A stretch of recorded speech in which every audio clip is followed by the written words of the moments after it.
എന്നിട്ട് അത് കഴിഞ്ഞിട്ട് ഈ അനിയത്തിനെ ചേച്ചിനെ വീണ്ടും കാണുന്നത് വാഴുന്നോർ എന്ന് പറഞ്ഞ സിനിമയിൽ ഇന്റർവ്യൂ എടുക്കുന്ന ആ സീനിലാണ് ഇവർ രണ്ടുപേരും ഞാൻ വീണ്ടും കാണുന്നത്. പിന്നെ നമ്മുടെ സുഹൃത്തായ സുമാദേവി ഉണ്ടായിരുന്നു. സുമാദേവി ആ നൃത്തിന്റെ ഷൂട്ടിംഗ് വരുമ്പോൾ പുള്ളിക്കാരി 2 പടത്തിൽ അഭിനയിച്ചിട്ടുണ്ടായിരുന്നു. ഒന്ന് കഥാനായകനിൽ ഉള്ള സീന് സുമാദേവി അമ്മയായിട്ടാട്ടെ എന്നും ഷൂട്ടിംഗ് വരിക. പുത്തൂരായിരുന്നു സുമാദേവിയുടെ വീട്. പിന്നെ പോർട്ടർ എന്ന് പറഞ്ഞ സിനിമയിലും അഭിനയിച്ചിട്ടുണ്ട് എന്ന് പറഞ്ഞു. അപ്പൊ എല്ലാവർക്കും കുറച്ചൊക്കെ അഭിനയിച്ചു. ഞങ്ങളെപ്പോലെ കുറച്ച് ആൾക്കാർ മാത്രമേ ഉള്ളൂ. അത് കഴിഞ്ഞ് അസോസിയേറ്റിന്റെ അടുത്ത് പോയി ചാൻസ് ചോദിക്കും, അവിടെ ചാൻസ് ചോദിക്കും, ഇവിടെ ചാൻസ് ചോദിക്കും, അങ്ങനെ അവർ പിടിച്ചെവിടെയെങ്കിലും എടുത്തിടും. ഇങ്ങനെയൊക്കെ പോയിക്കൊണ്ടിരിക്കുന്നതിൽ കിട്ടിയ കുറച്ച് നല്ല സൗഹൃദങ്ങളായിരുന്നു. പിന്നെ ആരും കോൺടാക്റ്റില്ല. ഇപ്പൊ എല്ലാവരും വലിയ സ്റ്റാറായി. നമ്മളൊന്നും പറഞ്ഞാൽ പോലും അറിയില്ല. പക്ഷെ നമ്മുടെ ഓർമ്മകൾ ഒരിക്കലും ഭരിക്കാൻ പോകുന്നില്ലല്ലോ. ഇന്ന് കവിച്ചേട്ടനായിട്ട് ഇടയ്ക്ക് ഞാൻ ടെക്സ്റ്റ് ചെയ്യാറുണ്ട്, മെസ്സേജ് ഒക്കെ ചെയ്യാറുണ്ട് അന്നത്തെ ഓർമ്മകളൊക്കെ വെച്ചിട്ട്. അന്ന് കവിച്ചേട്ടൻ വന്നപ്പോൾ കവിച്ചേട്ടന് അബുരാജിന്റെ കട്ടായിരുന്നു പുള്ളിക്കാരന്. എനിക്കൊന്നും ഓർമ്മയുണ്ട് കവിച്ചേട്ടൻ എന്ന് സ്വർണ്ണപ്പടി എന്നൊക്കെ പറഞ്ഞത്. അങ്ങനെ കുറെ ഓർമ്മകൾ. പിന്നെ പ്രിയ. പിന്നെ അതുകൂടാണ്ട് തുടക്കം തന്നെ ആ പ്രിയയുടെ ഒപ്പമുള്ള സീനിൽ ഒരു വൈകിട്ട് സാരി എടുത്ത ഈ പെങ്കൊച്ച് മീശ മാധവനിൽ നമ്മുടെ കാവ്യമാധവന്റെ കൂട്ടുകാരി അഭിനയിച്ചത്. പുള്ളിക്കാരി അല്ല രസം. പുള്ളിക്കാരന്റെ അനിയത്തി മല്ലിക, ഫേമസ് ആക്ട്രസ് ആയില്ലേ, ഇന്ത്യൻ റുപ്പി. പിന്നെ നമ്മുടെ സ്നേഹ വീട്ടിൽ ആ പയ്യന്റെ അമ്മയായിട്ട് അഭിനയിച്ച മല്ലിക, അത് ഈ പുള്ളിക്കാരുടെ സിസ്റ്ററാ.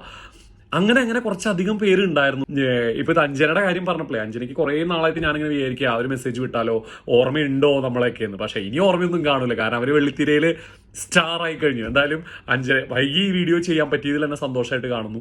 എടാ നീളറിഞ്ഞ ഞങ്ങൾക്ക് കുറച്ച് പേർക്ക് മറ്റേ ശാലിയുടെ കൂട്ടുകാരിയായിട്ട് ടൂർ പോകുന്ന സീനിൽ ഞങ്ങൾക്ക് കുറച്ച് പേർക്ക് റോള് കിട്ടിയിട്ടുണ്ട് കേട്ടോ എന്നൊക്കെ അന്ന് വന്ന് പറഞ്ഞത് ഇന്നും ഓർക്കുന്നു. അന്നും പ്രീ ഡിഗ്രി ഒന്ന് തോന്നുന്നു ഞങ്ങളൊക്കെ, അതായത് പറഞ്ഞ ഓർക്കുന്നുണ്ട്. റിസൾട്ട് വന്നു എന്നൊക്കെ അങ്ങോട്ടും ഇങ്ങോട്ടൊക്കെ ചോദിച്ചത് ഓർമ്മയുണ്ടായിരുന്നു.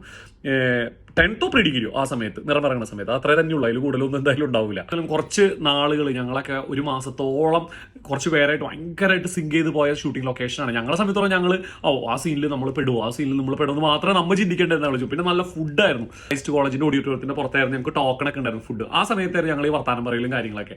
പിന്നെ സെന്റ് ജോസഫിൽ പാട്ട് സീൻ, മറ്റേ പ്രായം തമ്മിൽ പ്രേമം നൽകിയ പാട്ടിന്റെ ആ സീൻ എടുക്കുന്ന സമയം ഞങ്ങളൊക്കെ സെന്റ് ജോസഫിൽ പോയിട്ട് അവിടെ ആ ഓഡിറ്റോറിയത്തിന്റെ പുറകിലെ സൈഡ് വശത്തായിരുന്നു മെസ്സ് ഉണ്ടായിരുന്നത്. പക്ഷെ എനിക്ക് തോന്നുന്നു അഞ്ജന അന്ന് പറഞ്ഞ ഓർമ്മയില്ല, കൂടെ പ്രൊഡക്ഷൻ കൺട്രോളർ രാജനോ അങ്ങനെ എന്തോ ആളാണ് അങ്ങോട്ട് എടുത്തതെന്നാണ് പറഞ്ഞതെന്നാണ് എന്റെ ഓർമ്മ. പിന്നെ ഈ രാജൻ എന്ന് പറഞ്ഞ ആളെ പിന്നെ നമ്മൾ കാണുന്നത് പല സിനിമകൾക്കൂടെ സൈഡ് സീനിലൊക്കെ ആയിട്ട്. ഇപ്പോൾ ഹിറ്റ്ലർ എന്ന് പറഞ്ഞ സിനിമയിലെ ബെസ്റ്റ് കണ്ടക്ടർ പുള്ളിക്കാരനായിരുന്നു.